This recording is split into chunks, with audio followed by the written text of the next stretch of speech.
একটু শেষ করতে দেন প্লিজ। সব হইতো 2 টাকা কামাইতাম 1 টাকা কামাইতাম 50 টাকা কামাইতাম।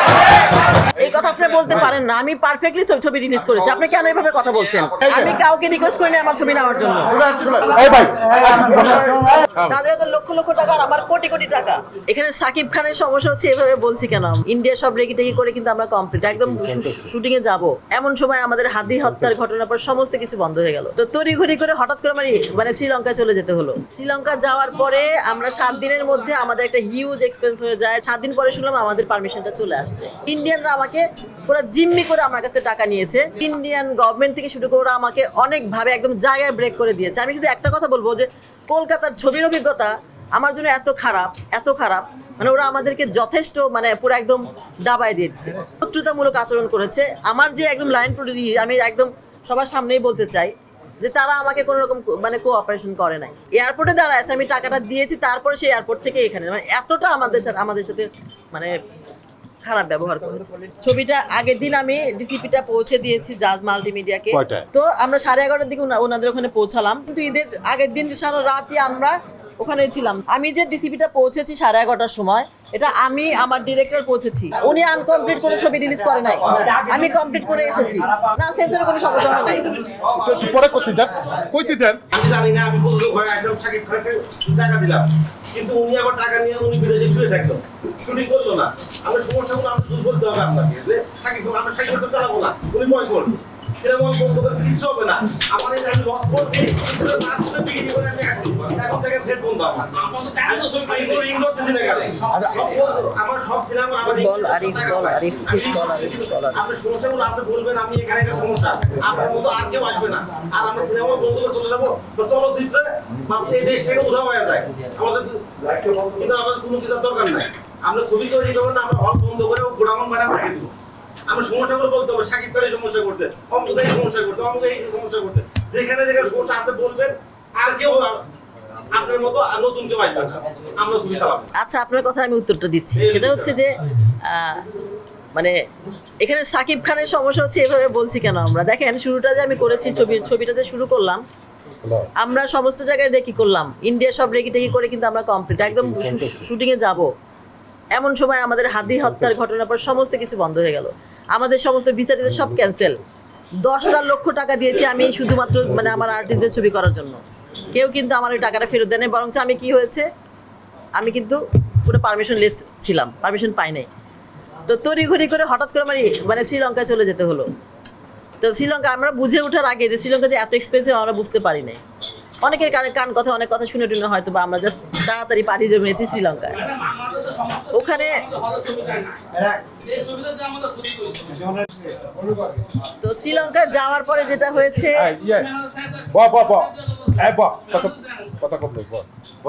শ্রীলঙ্কা যাওয়ার পরে আমরা 7 দিনের মধ্যে আমাদের একটা হিউজ এক্সপেন্স হয়ে যায়, যেখানে আমরা ধরুন এখান থেকে 20-30 জন নিয়ে গেছি। 7 দিন পরে শুনলাম আমাদের পারমিশনটা চলে আসছে। যে আর্টিস্টগুলোকে নিয়ে গেলাম সবাইকে নিয়ে আবার চলে আসলাম। তো প্রত্যেকটা জায়গায় আমি কাউকে কোট করে বলতে চাচ্ছি না, আমি বলতে চাচ্ছি যে আমার এই বাজেটটা আস্তে আস্তে প্রত্যেকটা জায়গায় বেড়েছে। অনেকে বলছে এত টাকা না, এত টাকা, আমরা প্রত্যেকটা জায়গায়, শুধু সেটা না, ইন্ডিয়ানরা আমাকে পুরো জিম্মি করে আমার কাছে টাকা নিয়েছে। মানে যেখানে ধরেন 1-1.5 টাকা লাগতো সেখানে 2.5 টাকা নিয়ে আমাকে সবচেয়ে বড় ভিকটিম ছিল ইন্ডিয়ান গভর্নমেন্ট থেকে শুরু করে ওরা আমাকে অনেকভাবে একদম জায়গায় ব্রেক করে দিয়েছে। আমি শুধু একটা কথা বলবো যে কলকাতার ছবির অভিজ্ঞতা আমার জন্য এত খারাপ, মানে ওরা আমাদেরকে যথেষ্ট মানে পুরো একদম ডাবায় দিয়ে দিচ্ছে। হ্যাঁ, ওরা একদম পুরো শত্রুতামূলক আচরণ করেছে। আমার যে একদম লাইন প্রডিউসার, আমি একদম সবার সামনেই বলতে চাই যে তারা আমাকে কোনো রকম মানে কোঅপারেশন করে নাই, বরঞ্চ তারা আমাকে মানে আমি ঈদের দিন পর্যন্ত কি করা হয়েছে, ডিসিপিটা না, শুধু আমার যে হার্ড ডিস্কটা এয়ারপোর্টে দাঁড়ায় আমি টাকাটা দিয়েছি, তারপরে সেই এয়ারপোর্ট থেকে এখানে মানে এতটা আমাদের সাথে মানে খারাপ ব্যবহার করেছে। তখন কোনো পলিটিক্যালি কিছু ছিল না, তখন পলিটিক্যাল সমস্যার সমাধান ছিল।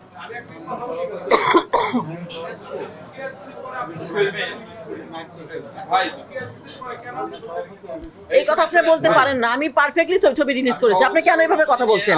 ছবি রিলিজ আপনার যদি ছবি না লাগতো আপনি নিতেন না, কিন্তু এভাবে আপনি কোনো কমপ্লেন করেন না।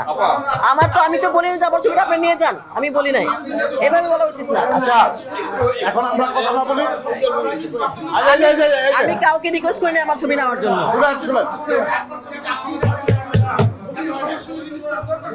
আচ্ছা আমরা না কথা বলি, আমরা কথা না বলি। এই ভাই বসে। আমি সভাপতি সাহেবের অনুমতি নিয়ে আমি আপনাদের একটা কথা বলতে চাচ্ছি। আমাদের আসলে আপনার যে কথাটা বলছেন সেটা হচ্ছে আপনার নিজস্ব ব্যবসায়িক কথা। এখানে একটা সময় মতো প্রদর্শন করতে পারিনি, ওই এফেক্টটা আমাদেরকে অনেকটা পিছিয়ে দিয়েছে, ক্ষতি করেছে। আমরা অনেক ক্ষতিগ্রস্ত। আচ্ছা এই জায়গায় আমি একটু বলি, হ্যাঁ আচ্ছা মূল বিষয়টা আমি বলছি, তাহলে এই জায়গাটা যে আমি বলি আপনাকে, আমি যে ছবিটা না না আমি আমি আমি অত্যন্ত রেসপেক্ট করি তাদেরকে, তাদের যেরকম লস হয়েছে তার যে ধরেন 100 গুণ বেশি আমার লস হয়েছে টিল নাও। তাদের তো লক্ষ লক্ষ টাকা আর আমার কোটি কোটি টাকা। আজকে আমি তো মানে 3 কোটি টাকা মাত্র আমি ঘরে উঠিয়েছি, 3 কোটি। আমি যদি 20 কোটি টাকা খরচ করে থেকে 3টা কোটি টাকা শুধুমাত্র আমি এদের কাছ থেকে নিয়েছি। আমি শেষ করতে দেন প্লিজ, আমাকে লেট মি ফিনিশ, আমি শেষ করতে দেই, শেষ করি প্লিজ স্যার প্লিজ। আমি বলছি যে আমি ছবিটা যে রিলিজ করেছি, ছবিটা আগের দিন আমি ডিসিপিটা পৌঁছে দিয়েছি জাজ মাল্টিমিডিয়াকে। কয়টায়? 11:30টার সময় আমাদের ডিরেক্টর 11:30টার সময়, রাত 11:30টার সময় এয়ারপোর্ট থেকে ডিরেক্টলি আমি প্রথমে ফোন দিলাম সিনেপ্লেক্সকে। সিনেপ্লেক্স বললো যে এখন না, তখন 10:30টা বাজে। তখন বললো যে না এখন রাত হয়ে গেছে, কালকে আমি করবো না। তো সিনেপ্লেক্স নিল না। তারপরে গেলাম হচ্ছে আমি ইয়েতে ব্লকবাস্টার, আমি আর আমার ডিরেক্টর, ওখান থেকে নিল। নেওয়ার পরে ওনাদেরকে সারা রাত ওনাদের মতো কাজ করেছে। তারপরে ওখান থেকে আমি সরাসরি নিয়ে গেলাম 11:30টা বাজছে যা, তখন মাস্টারও ছিল আমাদের সাথে। তো আমরা 11:30টার দিকে ওনাদের ওখানে পৌঁছালাম, ডিরেক্টর ওখানে চলে গেল আর আমি ওখানে সারা রাত। আমাদের কিন্তু ঈদের আগের দিন সারা রাতই আমরা ওখানে ছিলাম, জাজ মাল্টিমিডিয়াতে ওখানে ছিলাম। পরে যাই হোক, তারপরে কি হয়েছে পরের ঘটনাটা তো আর আমি জানি না। এখন মাস্টার যদি জানতে বলতে পারেন পরের ঘটনাটা কি হয়েছে। আমি যে ডিসিপিটা পৌঁছেছি 11:30টার সময়, এটা আমি আমার ডিরেক্টর পৌঁছেছি 10:30টার সময়, আমি সিনেপ্লেক্সে পৌঁছেছি। ওরা নেয় নাই। 12টা পৌঁছানোর সমস্যা নাই, কিন্তু ওই যে পৌঁছানোর পরে 135টা 36টা হল। আচ্ছা এইটা তো আমার ডিস্ট্রিবিউটর কোম্পানি। টেকনিক্যাল ব্যাপার। হ্যাঁ আমার আপনারা যদি এইভাবে সাকিব নিজেও কিন্তু স্বীকার করছে যে আমি না প্লেন আগে রিলিজ আমি বলি না না, উনি আনকমপ্লিট কোনো ছবি রিলিজ করে নাই, আমি কমপ্লিট করে এসেছি। না আগের দিন হয় নাই, সবকিছু আছে, সবকিছু আছে। আগে আচ্ছা আমরা এবার তাহলে আপনারা চুপ থাকেন, সব বলছেন আমরা বলি। কেউ কিছু বললেন না, একটু চুপ থাকেন। তাহলে চুপ থাকেন, চুপ থাকেন সবাই। সবাই চুপ থাকেন। এই আপনি কথা বলেন সেক্রেটারি সাহেব। আপা আপা বলেন। আমি আপনার বলি না না, শেষ হয় নাই, খালেক ভাই শেষ হয় নাই। আমি একটু শেষ করে দিই কাকা, একটা মিনিট। আমি আপনার কথাটা সভাপতি সাহেব, ভাই, সবাই যদি বলে তবে তো বলা যাবে না। সভাপতি সাহেব বলেন। এক মিনিট বলি। বলেন। বলার আগে এক মিনিট বলেন। শাকিলের সাথে কথা বলেন তাড়াতাড়ি, শাকিলের সাথে, শাকিলকে দিয়ে ওকে পাঠায় দেন। আপনারা যারা আসলে সবাইকে সবাইকে বলতে চাই, এখানে ওনার বিরুদ্ধে আমাদের কোনো অভিযোগ মূলত থাকার কথা না। উনি কোন লোক সাকিবকে দিয়ে একটা ছবি বানিয়েছে সুন্দর এবং অনেক বাজেট দিয়ে, এটা জন্য অনেক কাছে আমরা কৃতজ্ঞতা প্রকাশ করি এবং ধন্যবাদ জানাই যে আগামী দিনে সাকিবকে ছবি বানায়। কিন্তু সেই ছবিটা মানুষকে অবশ্যই হতে হবে। এখন আমরা যারা বিনিয়োগকারী লগ্নকারী হল মালিকরা, সারাটা বছর হলটা ফাঁকা ছিল। ফাঁকা থাকার পরে অনেক আশা ভরসা দিয়ে হল মালিক ছবিটা দিচ্ছে এবং অনেক হল মালিক আছে ভিতরে যে ভাইরা যারা আছে এরা সবাই কিন্তু সম্পদশালী না। অনেক হল মালিক আছে এখানে মানুষকে লোন করে টাকা আছে, যে যদি বেচা টাকাটা তোমাকে ফেরত দেব সেই আশা। যদি আপনি প্রযোগ আপনার যদি আপনি প্রযোগ বলতে চাই, আপনি ঠিক থাকবেন, আপনি টাইম মতো ছবি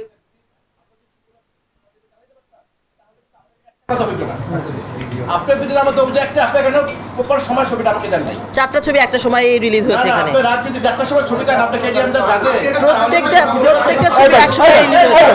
দাঁড়াও, তাহলে কি খালি কথা বলবো? 30টা হলে ছবি দিতে পারবে? যাকে জিজ্ঞেস করেন। প্রপার সময় আমাদেরকে ছবিটা দিতেন, আমাদের স্ক্রিন হইতো। আমি ভাই এক মিনিট, আমরা নিজেরা ঈদের দিন নামাজ পড়ে আমরা বিভিন্ন ভাই বন্ধু আত্মীয় স্বজন আছে, দলীয় কার্যক্রমের কাছে আমরা যাবো, সেইখানে আমরা কার্যক্রম না করতে গিয়ে আপনার ছবি নিয়ে আমরা দৌড়াদৌড়ি করি সবাই। কেন আমরা হলের ছবি জানি, হলের মালিক আমাদেরকে ফোন দিয়ে যাতা বলতেছে, কেন বললো ছবি পায় নাই। দর্শকরা টিকিট কাটছে ছবি দেখবে, তারা কি করলো, হলে সময় মতো ছবি যাচ্ছে না, না যাওয়ার কারণে হলে উত্তেজিত হলো প্রথম।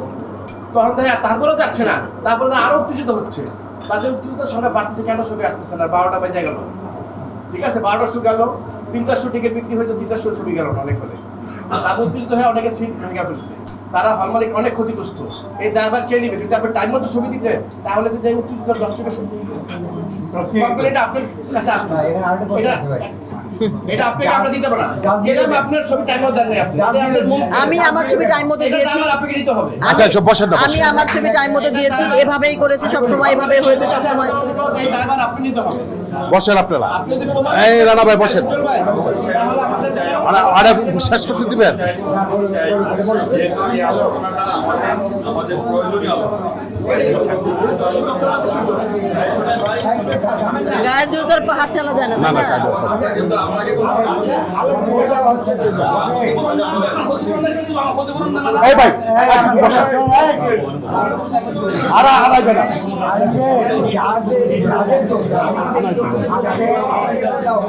না, তাহলে আমাকে কেন বলা হচ্ছে যে আপনি বলুক টাইম বলুক দিলাম বলুক না? বলুক আপনার পরে যখন আমরা ছবিটা প্রদর্শন শুরু করলাম, আচ্ছা, কাকা। আর যে অ্যাড শুরু হইলো, আয়।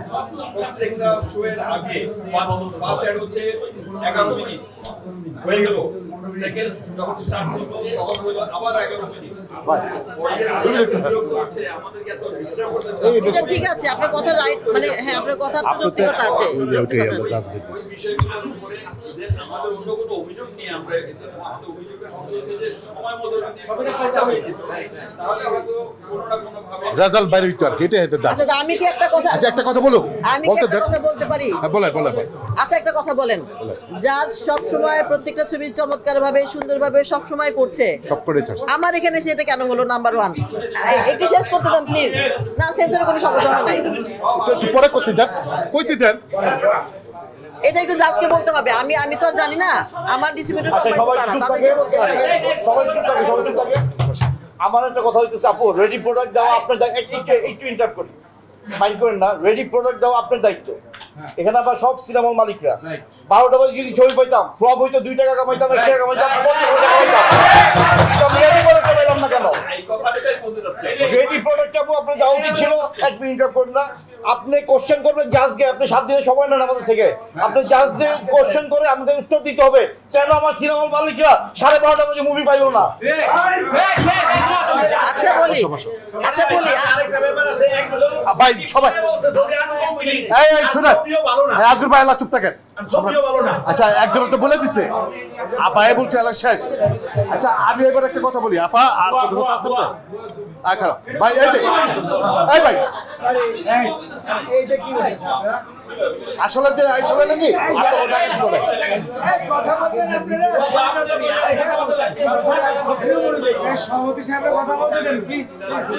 এখন এখন আমি বলি, শেষ করে দিব এখন।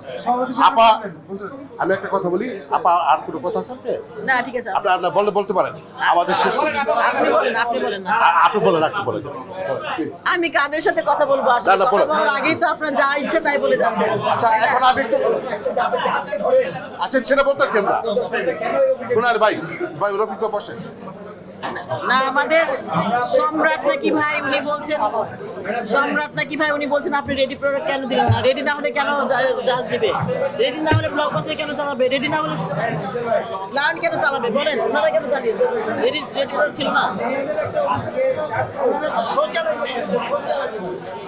সেটা পারে না, সে তো আমার দোষ না। আমি তো জিনিসটা দিয়েছি ঠিক মতো। হেলে বললেন তাহলে আমরা সবাই পাই হেলে খারাপ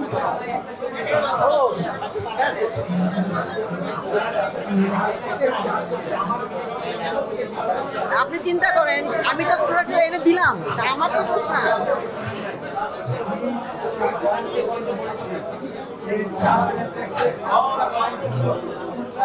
সেটাই বলছি আমি। বলা হয়েছে বলছি। হ্যাঁ। হ্যাঁ। হ্যাঁ।